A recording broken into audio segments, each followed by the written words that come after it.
you mentioned his name. I think the Rockets have positioned Alperen Şengün to have a breakout season. And I think by the end of the year, he will become a household name for NBA fans. Right? I'm not, and this is not me saying he's going to make the All-Star team or anything, but I think your general NBA fan will know his name by the end of the year. That's my prediction. So I have a question about him later on, and we will jump to that right now because I know he's a favorite of yours. The passing value is obviously obscene. Why else are you so high on him? Aside from the passing, like what is it about his offensive package or just his game in general, aside from just the playmaking? Or is there something you're expecting him to do this year, either defensively or to add as part of his offensive scoring package that makes you believe he's going to become this household name? Well, I mean, what else about his game? I mean, his scoring, right? Like he's just a really, really good, efficient scorer. Like even at 6'9", he manages to get even the tallest opponents and more athletic opponents with just how crafty he is with his footwork.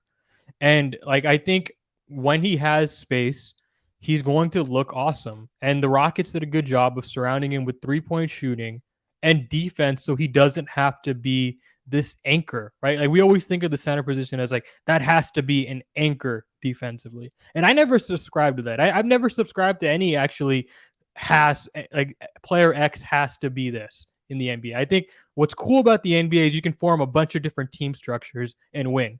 And I think the Rockets have done a good job at like really packing that front court in with defense. You look at their draft. I mean, Tari Eason, Jabari Smith Jr., and you look at the players they already had on the roster. They had Jayshawn Tate, KJ Martin, like loads of length, athleticism, and defense to surround Şengün, so he doesn't have to be that anchor type. He can just be Şengün. And of course, he's going to have to get better defensively, right? Like no matter what team structure you're trying to form, your center can't be a sieve.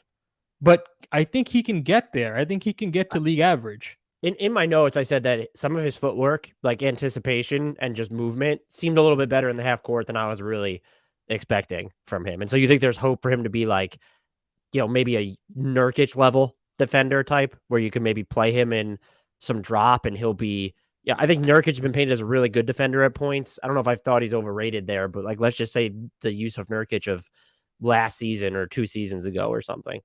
Or like Sabonis, right? Like Sabonis is like if you surround Sabonis with quality defenders, I mean, he's proven that he will be serviceable for you.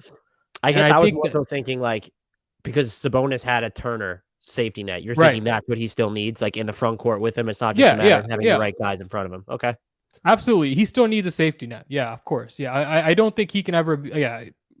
He can never be like the best front court defender. I'm not. There's no confusion there on my end. But as to whether, my apologies for insulting Jusuf Nurkic then by comparing him to Alperen Şengün. And how uninventive of me just spitting out 2 Caucasians there. Shame on me, but please carry on. I apologize.